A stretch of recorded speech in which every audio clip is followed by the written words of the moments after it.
Do'stlar, trenddagi pechimizni qisqacha video obzorini tushuntirib o'tamiz. Bu 1.75 lik pecha bo'ladi. Ustini cho'yin plitasi bo'ladi. Cho'yindan quyilgan maxsus 2 sm qalinlikda bo'ladi. 5 kilolik qozon bo'ladi, 3 kilolik qozon bo'ladi, oxiri tumcha joyi bo'ladi. Bundan 3 tumcha joyi bor. Xohlasanglar birsini bu kalem bilan mo'ratib orqadan chiqarib olishingiz mumkin.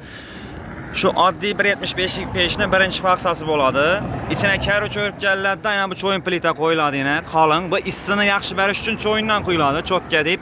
Ichine kari cho'riladi. Qappaqlar ham moshniy sifatli qappaqlardan quyilgan.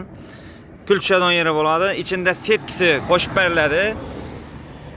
Materialning qalinligi 0.5 lik rossiyskiy materialdan ishlangan.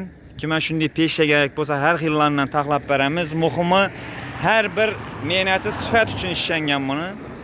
Ko'rishingiz mumkin. Ichine kari cho'rgandan keyin 100% bo'lib tushib turadi. Mana 2 xil razmeri bo'ladi. 7 kilolik bo'ladi, 5 kilolik bo'ladi. Hozir mana sizlarga ko'rsatib turganim bu 5 kilolik 1.75 lik pecha qo'yilgan. Mana narxi 950 ming so'm pul. Kimga kerak bo'lsa sifatlatib, cho'pkatib taxlab beramiz.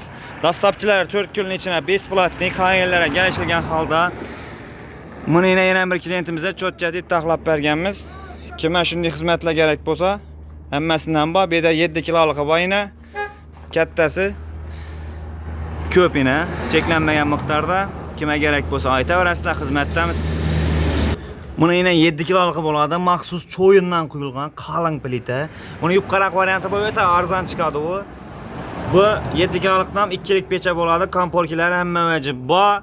Tayyorlab cho'tchatib uyingizgacha dastlab ketib beramiz. 4 kunning ichida qayerlarga kelishilgan holda.